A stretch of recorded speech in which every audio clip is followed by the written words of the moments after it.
नमस्कार प्रिय विद्यार्थियों, सीजी क्लासेस भारत पर आपके अपने YouTube चैनल पर आपका बहुत बहुत स्वागत है, अभिनंदन है। तो प्रिय विद्यार्थियों, कई दिनों के बाद आपसे YouTube के माध्यम से मिलना हुआ, तो आज से हम एक नई श्रृंखला की शुरुआत कर रहे हैं। प्रत्येक दिन आपकी क्लास लेने की मैं कोशिश करूंगा और संडे वगैरह जिस दिन भी छुट्टी होगी तो उस दिन एक मैराथन क्लास भी आपके लिए लेके आएंगे। तो आज इसकी पहली क्लास है एमटीएस हवलदार का है या सीटी मेंस का आप जो पेपर देंगे, ग्रुप डी का भी पेपर आने वाला है। तो जो भी आपका एग्जाम होगा, कंपटीशन एग्जाम, चाहे वो हरियाणा का हो या नेशनल स्तर का एसएससी कंडक्ट कराती वो हो, तो सभी के लिए क्लास बेनिफिशियल रहेगी। इसमें हरियाणा जीके के क्वेश्चन, हिस्ट्री पॉलिटी के क्वेश्चन, सभी एक स्ट्रैटेजी जीके के क्वेश्चन, सभी को एक मिश्रण रहेगा। टोटल 10 क्वेश्चन है, आपको भी आंसर देना है, लाइव कमेंट करने हैं। लास्ट में मैं क्वेश्चन छोड़ के जाऊंगा, उसका आंसर आपको कमेंट बॉक्स में जरूर देना है। तो शुरू कर रहे हैं। आप मेरे को कमेंट सेक्शन में जरूर बताएं कि मेरी वॉइस क्लियर आ रही है क्या। पहला क्वेश्चन आपके सामने है, राष्ट्रीय विज्ञान दिवस कब मनाया जाता है। ध्यान से देखिएगा प्रिय विद्यार्थी, मैं बात कर रहा हूं राष्ट्रीय विज्ञान दिवस की, बात कर रहा हूं राष्ट्रीय विज्ञान दिवस की। कब मनाया जाता है? तो कब मनाया जाता है आपका ये 28 फरवरी को मनाया जाता है। कब मनाया जाता है राष्ट्रीय विज्ञान दिवस? 28 फरवरी को आपका ये विज्ञान दिवस मनाया जाता है। अब ऑप्शन के साथ जाएंगे प्रिय विद्यार्थियों। बात करते हैं 15 जनवरी की। 15 जनवरी की अगर बात करते हैं, 15 जनवरी की अगर बात करें हम प्रिय विद्यार्थियों, तो ये नेशनल आर्मी डे, ठीक है, भारतीय थल सेना दिवस मनाते हैं। क्या मनाते हैं? भारतीय थल सेना दिवस, थल सेना दिवस मनाते हैं। भारतीय थल सेना दिवस के रूप में हम सेलिब्रेट इसको करते हैं, ये भी आपको पता होना चाहिए। अगर बात करते हैं 21 जून की, तो 21 जून को हम क्या मनाते हैं? आपको पता होगा सभी को, 21 जून को हम क्या मनाते हैं? अंतरराष्ट्रीय योग दिवस मनाते हैं। क्या मनाते हैं? अंतरराष्ट्रीय योग दिवस, अंतरराष्ट्रीय योग दिवस मनाते हैं 21 जून को। 21 जून को अंतरराष्ट्रीय योग दिवस के रूप में हम सेलिब्रेट करते हैं। उसके बाद बात करते हैं प्रिय विद्यार्थी 5 सितंबर को। तो 5 सितंबर को हमने क्या मनाया? 5 सितंबर को हम मनाते हैं राष्ट्रीय अध्यापक दिवस। क्या मनाते हैं? राष्ट्रीय अध्यापक दिवस, राष्ट्रीय अध्यापक दिवस, राष्ट्रीय अध्यापक दिवस के रूप में हम सेलिब्रेट करते हैं। किसको सेलिब्रेट करते हैं हम? 5 सितंबर को। तो वीडियो की क्वालिटी कैसी है? मेरे ख्याल से आपको ठीक ठाक बढ़िया क्वालिटी हम प्रोवाइड करने की कोशिश कर रहे हैं। फिर भी कोई दिक्कत हो तो प्रिय विद्यार्थी हम जरूर बताइएगा। राष्ट्रीय विज्ञान दिवस कब मनाया जाता है? क्वेश्चन आपका ये था। 15 जनवरी भारतीय थल सेना दिवस, 28 फरवरी राष्ट्रीय विज्ञान दिवस, इसका आंसर हो जाएगा। अब 5 सितंबर को जो मनाया जाता है आपका, क्या बात करें तो 5 सितंबर को क्या मनाया जाता है? अध्यापक दिवस। क्यों मनाया जाता है? क्योंकि वो बात है 5 सितंबर की, 5 सितंबर की बात है और बात है 1888 की। 5 सितंबर 1888 को भारत के प्रथम, अगर मैं बात करूं, भारत के प्रथम उपराष्ट्रपति, भारत के प्रथम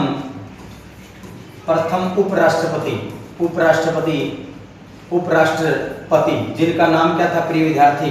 डॉक्टर सर्वपल्ली राधाकृष्णन। क्या नाम था उनका? नाम क्या था प्रिय विद्यार्थी? डॉक्टर सर्वपल्ली राधाकृष्णन। डॉक्टर सर्वपल्ली राधाकृष्णन का क्या था? जन्म हुआ था 5 सितंबर 1888 ईस्वी को इनका क्या हुआ था? जन्म हुआ था। तो इन्हीं की जन्म को हम किस रूप में मनाते हैं? राष्ट्रीय नेशनल टीचर्स डे के रूप में सेलिब्रेट करते हैं। अब आपको एक बात मैं यहाँ से और बताना चाहूंगा, ये भारत के प्रथम क्या थे? वाइस प्रेसिडेंट थे। और भारत के दूसरे क्या थे?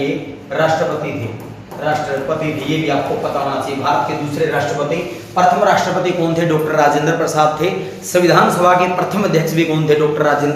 प्रथम स्थायी अध्यक्ष डॉक्टर राजेंद्र प्रसाद, अस्थायी अध्यक्ष डॉक्टर सच्चिदानंद सिन्हा थे। ये आपको स्थायी अध्यक्ष आपके कौन थे? डॉक्टर राजेंद्र प्रसाद थे। अगर बात करते हैं प्रथम उपराष्ट्रपति की, तो डॉक्टर सर्वपल्ली राधाकृष्णन। प्रथम उपराष्ट्रपति की बात करते हैं तो डॉक्टर सर्वपल्ली राधाकृष्णन। आपको ये पीपीटी भी भेज दी जाएगी।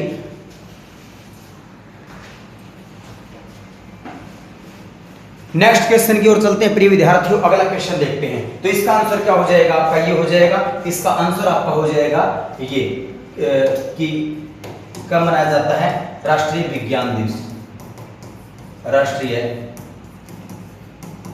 विज्ञान दिवस, ये आपका आंसर हो जाएगा। आपको पता होगा सीवी रमन ने रमन प्रभाव की खोज की, और सीवी रमन के जन्मदिन को ही हम क्या मनाते हैं, वो आपको राष्ट्रीय विज्ञान दिवस मनाते हैं। 28 फरवरी को प्रत्येक वर्ष ये मनाया जाता है। तो इसी के साथ हम नेक्स्ट क्वेश्चन की ओर आगे बढ़ेंगे प्रिय विद्यार्थियों। ये आप नोट भी कर सकते हैं, बाद में मैं व्हाट्सएप पे इसकी पीपीटी भी आपको डाल दूंगा, वहां से भी आप इसको नोट कर सकते हैं। तो आगे बढ़ते हैं नेक्स्ट क्वेश्चन की ओर, हम आगे बढ़ते हैं प्रिय विद्यार्थी। अगला क्वेश्चन है, स्थापना के समय हरियाणा में कुल कितने जिले थे? जल्दी जल्दी कमेंट बॉक्स में आप आंसर करने की कोशिश करेंगे। अगर मन बना लिया है ऊंची उड़ान का, तो कद क्या देखना आसमान का। अगर आपने मन में ठान लिया है कि ये पेपर मेरे को क्रैक करना है, तो दिन रात आप मेहनत कीजिएगा, आपको सफलता जरूर मिलेगी प्रिय विद्यार्थियों।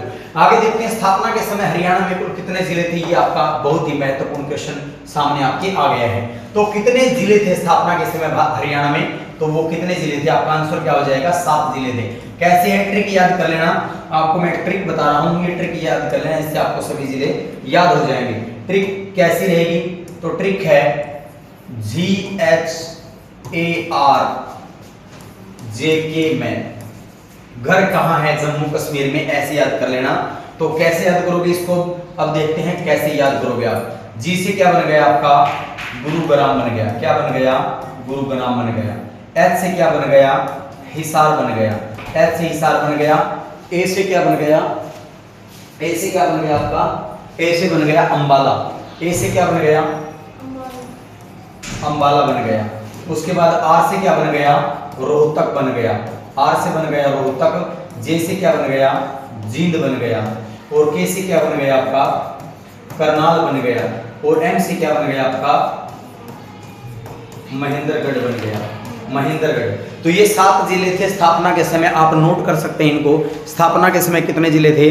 तो 7 जिले थे। स्थापना के समय जिलों की संख्या कितनी हो जाएगी प्रिय विद्यार्थियों? तो 7 हो जाएगी।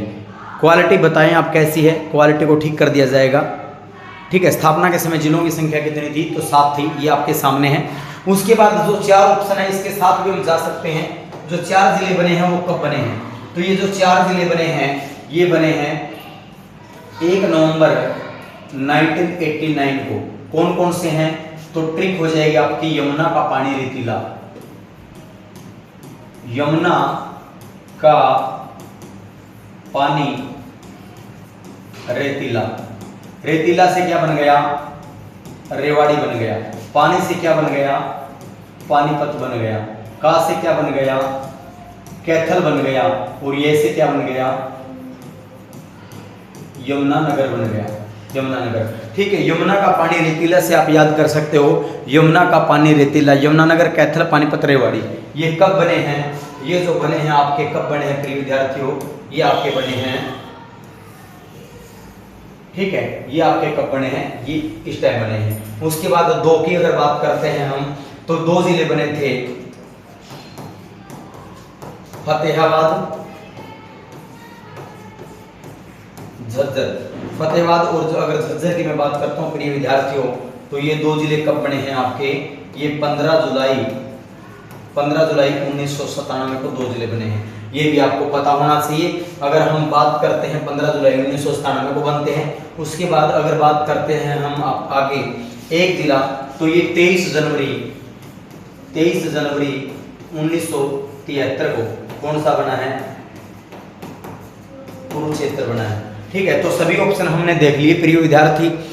अगर ये क्वेश्चन था, स्थापना के समय हरियाणा में कुल जिलों की संख्या बतानी थी, स्थापना के समय हरियाणा में कुल जिलों की संख्या आपको बतानी थी, तो ये हमने बता दी है। स्थापना के समय हरियाणा में कुल जिलों की संख्या कितनी थी?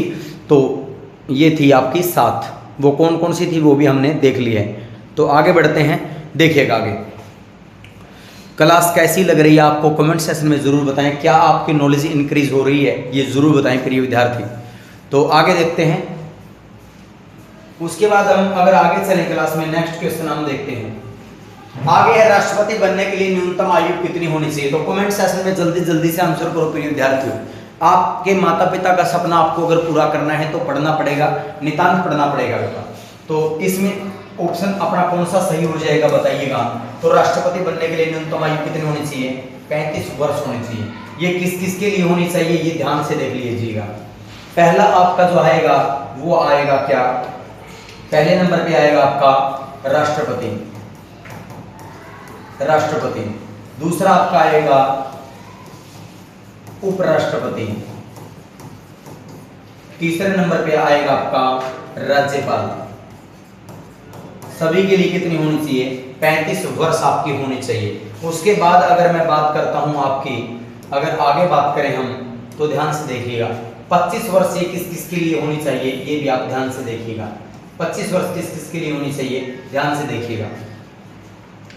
सबसे पहले मैं बात कर लेता हूं प्रिय विद्यार्थी, बात करता हूं पीएम प्राइम मिनिस्टर, उसके बाद बात करता हूं सीएम, उसके बाद में बात करता हूं आपकी एमएलए, उसके बाद बात करता हूं मैं अगर लोकसभा, ठीक है, लोकसभा।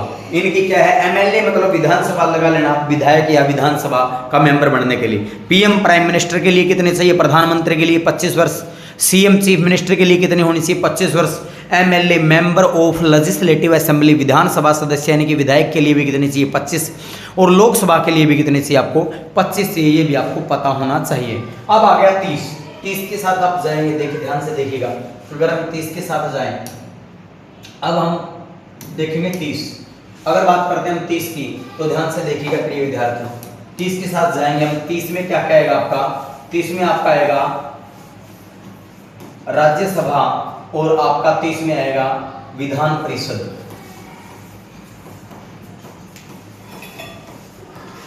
विधान परिषद, राज्यसभा और विधान परिषद आएगा। 21 की अगर बात करें हैं तो 21 की हम बात कर लेते हैं प्रिय विद्यार्थी। 21 का क्या था? सरपंच, ठीक है, 21 सरपंच। तो इतने क्वेश्चन हमने यहां से किए हैं, ध्यान से देखिएगा कितने क्वेश्चन हमने यहां से किए हैं।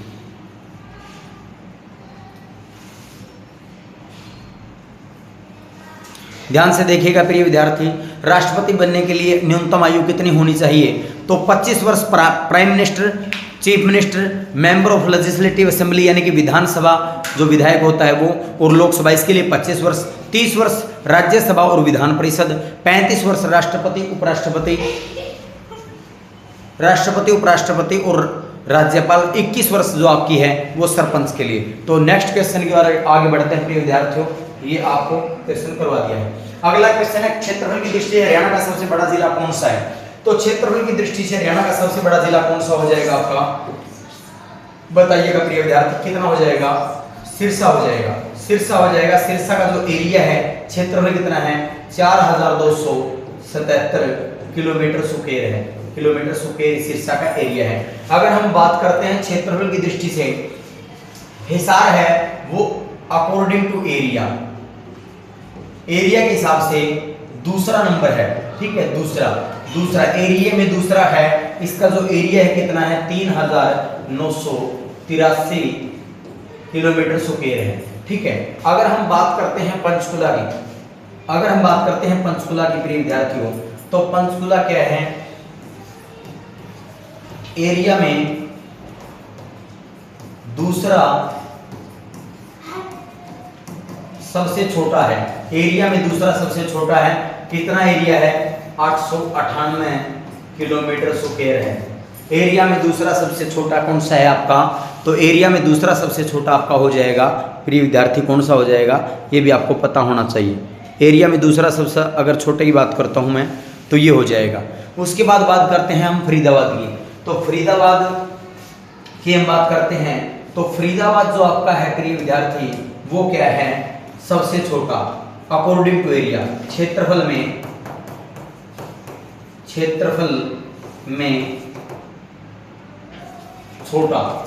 छोटा सबसे छोटे की बात करता हूं, कितना है? तो 741 किलोमीटर स्क्वायर इसका एरिया है आपका। 742 पॉइंट कुछ इसका एरिया है, लेकिन कहीं 741 मिलेगा, कहाँ 743 मिलेगा। ऑप्शन जो है वो ऑप्शन देख के आपको करना है प्रिय विद्यार्थी, ठीक है। एरिया इसका कोई आपसे पूछेगा नहीं। जनसंख्या के हिसाब से सबसे बड़ा अगर बात करते हैं हम, सबसे छोटा अगर बात करते हैं तो वो सबसे जनसंख्या के अकॉर्डिंग फरीदाबाद सबसे बड़ा है। जनसंख्या सबसे ज्यादा है लेकिन एरिया सबसे कम है, इसलिए जनसंख्या घनत्व भी यहाँ का ज्यादा मिलेगा आपको। हिसार एरिया में दूसरा है, 3983 किलोमीटर स्क्वायर है। आपसे सबसे छोटा पूछे, आजकल सबसे छोटा और सबसे बड़ा नहीं पूछता, वो आपसे पूछता है दूसरा सबसे बड़ा और दूसरा सबसे छोटा। तो आपको ये याद रखना है। यहाँ से क्वेश्चन और बता देता हूँ मैं आपको।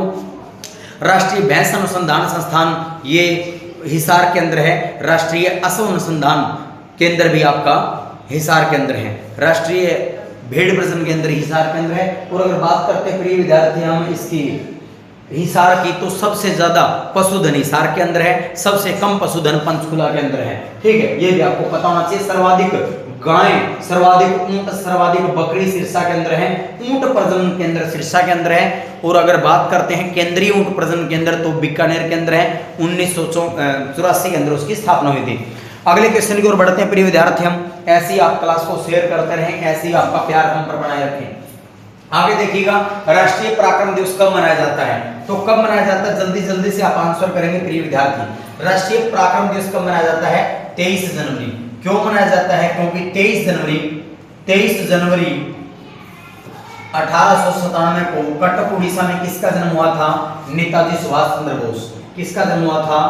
नेताजी सुभाष चंद्र बोस। नेताजी सुभाष चंद्र बोस का जन्म हुआ था।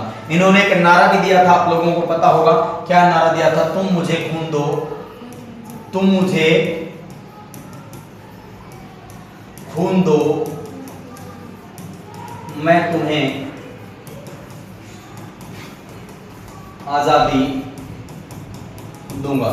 ठीक है, 23 जनवरी 1897 में कटक उड़ीसा में जन्म हुआ था नेताजी सुभाष चंद्र बोस का। तुम मुझे खून दो, मैं तुम्हें आजादी दूंगा, ये नारा भी इनका है। 12 जनवरी की अगर बात करते हैं तो राष्ट्रीय युवा दिवस मनाया जाता है। ठीक है, नेशनल राष्ट्रीय युवा दिवस कब मनाते हैं हम? राष्ट्रीय युवा दिवस हम मनाते हैं, राष्ट्रीय युवा दिवस मनाते हैं। उसके बाद अगर बात करते हैं ये क्यों मनाते हैं? क्योंकि इस दिन क्या हुआ था? स्वामी विवेकानंद का जन्म हुआ था। स्वामी विवेकानंद का जन्म कब हुआ था? वो तारीख थी आपकी, वो तारीख क्या रही? वो तारीख रही 12 जनवरी 1863 को। ठीक है, 1863 को इन्होंने किसकी स्थापना की? इन्होंने किसकी स्थापना की आपको ये भी बताना चाहिए। तो रामकृष्ण मिशन, रामकृष्ण परमहंस इनके गुरु का नाम था। ठीक है, तो क्या थे ये? इनके गुरु थे। रामकृष्ण परमहंस के इनके क्या थे? गुरु थे भाई। रामकृष्ण मिशन की स्थापना भी की इन्होंने, ये भी आपको पता होना चाहिए। ये सारी बातें आपको बेटा पता होना चाहिए। ठीक है, बात तभी पढ़ने का फायदा जब प्रत्येक बात आपको क्लियर अच्छे से समझ में आए। आगे देखिएगा, अगर हम 5 जून की बात करते हैं तो इंटरनेशनल वर्ल्ड एनवायरमेंटल डे, अंतरराष्ट्रीय आपका क्या आएगा? ये विश्व पर्यावरण दिवस आएगा। क्या आएगा? विश्व पर्यावरण दिवस मनाया जाता है प्रत्येक वर्ष। ठीक है, विश्व पर्यावरण दिवस मनाया जाता है। 29 अगस्त की मैं बात करता हूं तो क्या मनाया जाता है आपका? 29 अगस्त को क्या मनाया जाता है? राष्ट्रीय खेल दिवस मनाया जाता है। क्या मनाया जाता है? राष्ट्रीय अगर बात करते हैं खेल दिवस मनाते हैं हम लोग, खेल दिवस मनाया जाता है। क्या हुआ था इस दिन? वो बात है 1905 की। 29 अगस्त 1905 को प्रयागराज इलाहाबाद के अंदर मेजर ध्यानचंद का जन्म होता है, जो कि हॉकी के जादूगर भी उपनाम से उनको जाना जाता है।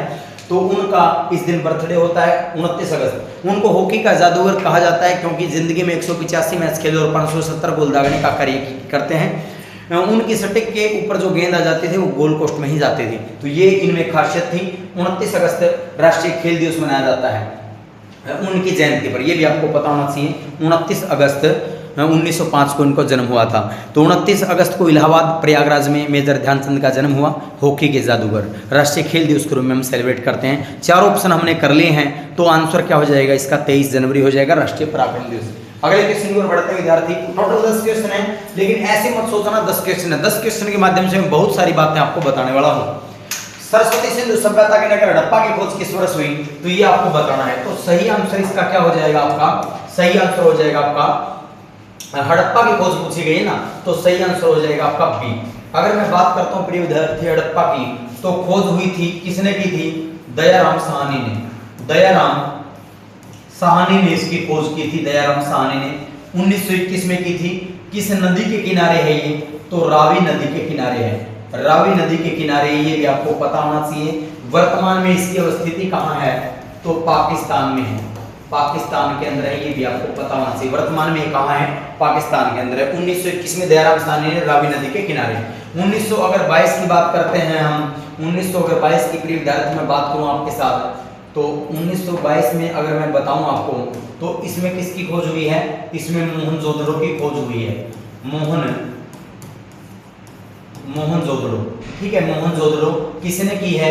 तो ये खोज की है राखल दास बनर्जी ने खोज की है।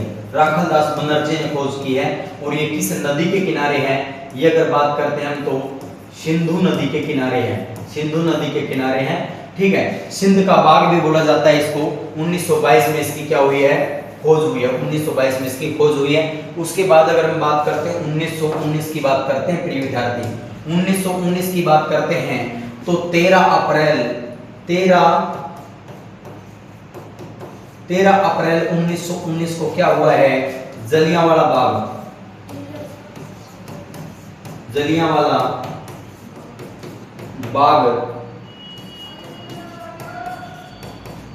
हत्याकांड हुआ है। जलियांवाला बाग हत्याकांड कब हुआ है? जलियांवाला बाग हत्याकांड हुआ है आपका 1919 में, ठीक है। डॉक्टर सतपाल और सैफुद्दीन किचलू, जिनको अंग्रेज ने गिरफ्तार कर लिया था, उनकी रिहाई के लिए यहाँ पर एक भीड़ इकट्ठा हुई थी और भीड़ पर गोलियां चलवाने का कार्य किया था डायर ने, ठीक है। तो डायर को फिर उधम सिंह ने 1939 के अंदर मार गिराया था, ये भी आपको पता होना चाहिए, ठीक है। उसकी मां कहती है जब वहां पर उधम सिंह भी थे और जब वो इतनी ज्यादा लोग व्यक्ति मर गए थे, वहां कुआं है, जान बचाने के लिए उस कुएं में लोग कूद गए। आज भी अगर आप कहीं अमृतसर जाओ, हरि मंदिर देखने जाओ तो जरूर देख के आना आप जलियांवाला बाग। बहुत तंग रास्ता है उसमें जाने का, और उसने गोलियां चलवा दी, बहुत से व्यक्ति वहां पर मर गए थे, कुएं में गिर कर गए। तो उधम सिंह की मां कहती कि उधम सिंह सुन लाल मेरे तो कान उड़ेने ला बेटा, उस डायर ने मार गिरा दे जिसने कर दिए गा बेटा। 13/4/1919 का दिन आ गया काला रे, देश भगत एक सभा करें थे, बाग थे जलियांवाला रे, डायर लेके पुलिस पहुंच गई, कोनी करे दया बेटा, और मर्द लुगाई बालक मुन्ने कोनी करी दया बेटा, उधम सिंह सुन लाल मेरे तो कान उड़ेने ला बेटा, उस डायर ने मार गिरा दे जिसने कर दिए गा बेटा, ठीक है। तो उधम सिंह इस प्रकार इन्होंने। अब 1911 की प्रिय विद्यार्थी बात करते हैं, तो 1911 की मैं बात करता हूँ प्रिय विद्यार्थी, ध्यान से देखिएगा। 1911 में क्या हुआ था? वो तारीख थी 27 दिसंबर, वो साल था 1911 का, जब क्या हुआ था? प्रथम बार राष्ट्रगान गाया गया था। राष्ट्रगान गाया गया था प्रथम बार कांग्रेस के कलकत्ता अधिवेशन में, कलकत्ता अधिवेशन में गाया गया था, ठीक है। कांग्रेस के कलकत्ता अधिवेशन में जन गण मन जो हमारा राष्ट्रीय गान है, राष्ट्रीय गीत कौन सा है? वंदे मातरम है। किसने लिखा है? रविंद्रनाथ टैगोर ने लिखा है हमारा जो राष्ट्रगान है, और बंकिम चंद्र चटर्जी ने हमारा राष्ट्रीय गीत लिखा है वंदे मातरम, ये भी आपको पता होना चाहिए। 27 दिसंबर 1911 को राष्ट्रगान कांग्रेस के कलकत्ता अधिवेशन में प्रथम बार गाया गया था, ये भी आपको पता होना चाहिए। तो यहाँ से हमने इतने क्वेश्चन देखे, अब हम आगे बढ़ रहे हैं प्रिय विद्यार्थियों क्वेश्चन नंबर 7 की तरफ। ध्यान से देखिएगा क्वेश्चन नंबर 7, जीव विज्ञान का जनक कौन है? तो जीव विज्ञान का जो जनक है वो कौन हो जाएगा प्रिय विद्यार्थियों? अरस्तु हो जाएगा, अरस्तु हो जाएगा। अब बात करते हैं यहाँ पर मैं बायोलॉजी की, बात करते हैं बायोलॉजी। बायोलॉजी की अगर मैं बात करता हूं, इसकी दो शाखाएं हैं प्रिय विद्यार्थियों। दो शाखाएं कौन कौन सी हैं? जीव विज्ञान की दो शाखाएं हैं, एक है जूलॉजी, जूलॉजी, दूसरी है बोटेनी, ठीक है। जो जूलॉजी है, इसके आपके जो जनक है प्रिय विद्यार्थियों, ये कौन है? अरस्तु हैं, इसके अरस्तु हैं, और इसके कौन है? वो है थियोफ्रेस्टस। कौन है? थियोफ्रेस्टस हैं, ठीक है, थियोफ्रेस्टस हैं। जूलॉजी के कौन है? अरस्तु हैं। अगर आपको जीव विज्ञान का पूछे, क्योंकि जीव विज्ञान में दोनों ही आते हैं, जूलॉजी बोटेनी, जंतु विज्ञान और वनस्पति विज्ञान। अगर आपसे पूछ रहे बायोलॉजी जीव विज्ञान के जनक तो अरस्तु बताओगे, एरिस्टोटल बताओगे। अगर पूछ रहे जूलॉजी के तो अरस्तु है, बोटेनी के तो थियोफ्रेस्टस हैं, ये आपको पता होना चाहिए। उसके बाद आगे देखते हैं प्रिय विद्यार्थी हम लोग,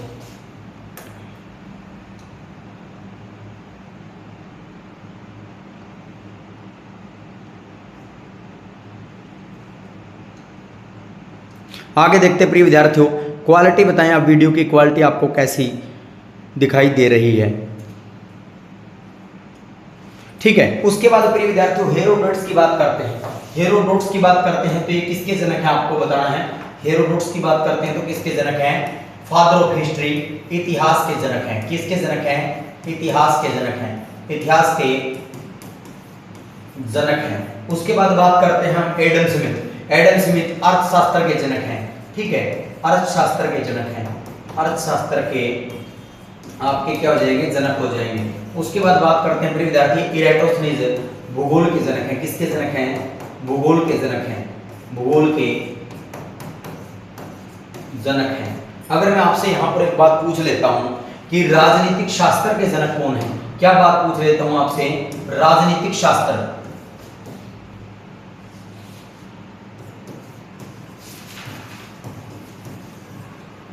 राजनीतिक शास्त्र के अगर जनक पूछ लेता हूं तो भी क्या हो जाएगा? अरस्तु हो जाएगा। अगर मैं आपसे पूछ लेता हूं एक क्वेश्चन और यहां से पुट करता हूं आपके सामने, मैं पूछ लेता हूं आपसे, मान के चलिए मैं आपसे पूछ लेता हूं यहां आधुनिक भूगोल, क्या पूछ लेता हूं? आधुनिक भूगोल के अगर जनक पूछ लेता हूं तो उसका आंसर देखिए क्या हो जाएगा? उसका आंसर प्रिय विद्यार्थी हो जाएगा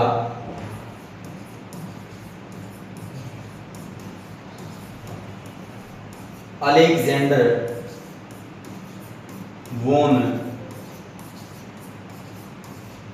हम्बोल्ट हो जाएगा। क्या आंसर हो जाएगा? अलेक्जेंडर वोन हम्बोल्ट आपका आंसर हो जाएगा प्रिय विद्यार्थी। ठीक है, अगर मैं बात करता हूं, देखिए ध्यान से देखिएगा आप, ध्यान से देखिएगा प्रिय विद्यार्थी, मैं बात कर रहा हूं आपकी जीव विज्ञान का जनक कौन है तो हेरोडोटस, अरस्तु हैं आपके। बायोलॉजी की दो शाखाएं हैं, जूलॉजी और बोटेनी। जूलॉजी के अरस्तु हैं और आपके बोटेनी के थियोफ्रेस्टस हैं। ठीक है, अरस्तु आधुनिक भूगोल, अलेक्जेंडर वोन हम्बोल्ट हैं राजनीतिक शास्त्र के अरस्तु हैं। अर्थशास्त्र के जनक आपके एडम स्मिथ हैं। इरेटोस्थनीज किसके जनक हैं? आपके भूगोल के जनक हैं। ये भी आपको पता होना चाहिए। नेक्स्ट क्वेश्चन की ओर आगे बढ़ते हैं प्रिय विद्यार्थी। अगला क्वेश्चन उसके बाद है भारत की गुलाबी नगरी किसे कहा जाता है? तो भारत की गुलाबी नगरी हम किसे कहेंगे? ध्यान से बताइएगा, कौन सी हो जाएगी? जयपुर को भारत की गुलाबी नगरी कहा जाता है। राजस्थान की राजधानी भी है, ये कैपिटल है राजस्थान की। उसके बाद हरियाणा की गुलाबी नगरी क्या है? ये हरियाणा की गुलाबी नगरी, हरियाणा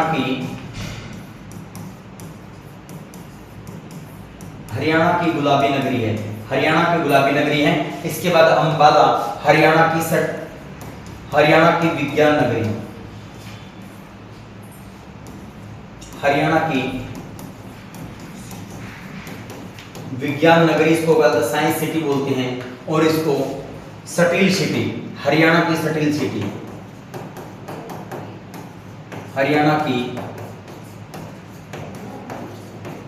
सटील सिटी इसको बोलते हैं। ये भी आपको पता होना चाहिए, हरियाणा की सटील सिटी आपको बोलते हैं। अगर बात करते हैं हिसार की तो कब बसाया गया? अगर बात करते हैं बेटा फतेहाबाद हरियाणा की गुलाबी नगरी, अंबाला हरियाणा की विज्ञान नगरी है, जयपुर है वो आपकी भारत की गुलाबी नगरी है, हिसार हरियाणा की स्टील सिटी है। नेक्स्ट क्वेश्चन की ओर आगे बढ़ेंगे प्रिय विद्यार्थी। 9वां क्वेश्चन है क्षेत्रफल की दृष्टि से विश्व का सबसे बड़ा महाद्वीप कौन सा है? तो ध्यान से देखिएगा, क्षेत्रफल की दृष्टि से सबसे बड़ा महाद्वीप कौन सा है? तो कौन सा हो जाएगा आपका आंसर? एशिया हो जाएगा। कौन आंसर हो जाएगा? एशिया। भारत किस महाद्वीप में है? तो एशिया के अंदर है। अब बात करते हैं अफ्रीका। अफ्रीका सर्वाधिक रेगिस्तान है। ठीक है, सर्वाधिक रेगिस्तान वाला है। ठीक है, उसके बाद यूरोप एक भी रेगिस्तान नहीं है। ठीक है, सबसे कम रेगिस्तान बोल सकते हैं ऑस्ट्रेलिया है। अब क्षेत्रफल में सबसे छोटा है, क्षेत्रफल में सबसे छोटा है, सबसे छोटा है। यहां पर एक भी रेगिस्तान नहीं है यूरोप महाद्वीप के अंदर भाई। ठीक है, तो ये है आपका व्यू। ठीक है, ये आपको पता होना चाहिए। ठीक है, एक भी इसमें रेगिस्तान है नहीं। अफ्रीका में सर्वाधिक रेगिस्तान है, ये आपको पता होना चाहिए। ये आपको इसमें ध्यान होना चाहिए। आगे देखते हैं प्रिय विद्यार्थी, अगला क्वेश्चन आपका क्या कहता है। लास्ट क्वेश्चन है, हरियाणा के प्रथम मुख्यमंत्री कौन थे? जल्दी जल्दी कमेंट बॉक्स में उत्तर दें। आधे घंटे की क्लास हो चुकी है, 1-2 मिनट और लगेगी। डेली आधा घंटा ही पढ़ाएंगे, लेकिन क्वेश्चन इसमें काफी कर लेंगे हम लोग। तो आपके सामने जो क्वेश्चन है प्रिय विद्यार्थियों, हरियाणा के प्रथम मुख्यमंत्री तो कौन थे? हरियाणा के प्रथम मुख्यमंत्री कौन थे? भगवत दयाल शर्मा थे। भगवत दयाल शर्मा थे, ये भी आपको पता होना चाहिए। अब बात करते हैं श्री धर्मवीर, तो क्या थे ये? प्रथम राज्यपाल थे। क्या थे? प्रथम राज्यपाल थे श्री धर्मवीर। उसके बाद बात करते हैं नायब सिंह सैनी की, तो नायब सिंह सैनी क्या है? वर्तमान में क्या है? हरियाणा के वर्तमान में सीएम है हरियाणा के। वर्तमान में क्या है? हरियाणा के सीएम है। उसके बाद बात करते हैं श्री असीम कुमार घोष। श्री असीम कुमार घोष, ये मैं थोड़ा ठीक लिखता हूँ, ये स्पेलिंग ऐसे आएगी भाई, असीम कुमार घोष है, ठीक है, असीम, ये थोड़ा देख लेना। असीम कुमार घोष जो हैं वो वर्तमान में हरियाणा के राज्यपाल हैं, ठीक है, राज्यपाल। तो कौन से हैं? वर्तमान राज्यपाल हैं। वर्तमान राज्यपाल हरियाणा के कौन है? किसकी जगह ली है इन्होंने? इनसे पहले कौन थे? भंडारू दत्तात्रेय, इन्होंने जगह ली है। तो आज की क्लास में प्रिय विद्यार्थियों इतना ही, आप पढ़ते रहें, आगे बढ़ते रहें। डेली कोशिश करूंगा आधे घंटे की क्लास लेने की, ठीक है। तो प्रिय विद्यार्थियों, आपका जो समय है इसकी कीमत को पहचानो। समय का अगर आप कदर करोगे तो समय आपकी कदर करेगा। प्रिय विद्यार्थियों, इसी के साथ छोटों से प्रेम करो, बड़ों का आदर करो, अपने सहपाठियों के साथ हंस से हंसमुख रहो आप, और अपने माता पिता की इज्जत करो, क्योंकि आपके माता पिता से बढ़कर खुशी किसी को नहीं होगी जब आप सक्सेस होगे। प्रिय विद्यार्थियों, तो ऐसे ही पढ़ते रहो, आगे बढ़ते रहो। जय जवान, जय किसान, जय विज्ञान। नमस्कार, जय हिंद, जय भारत।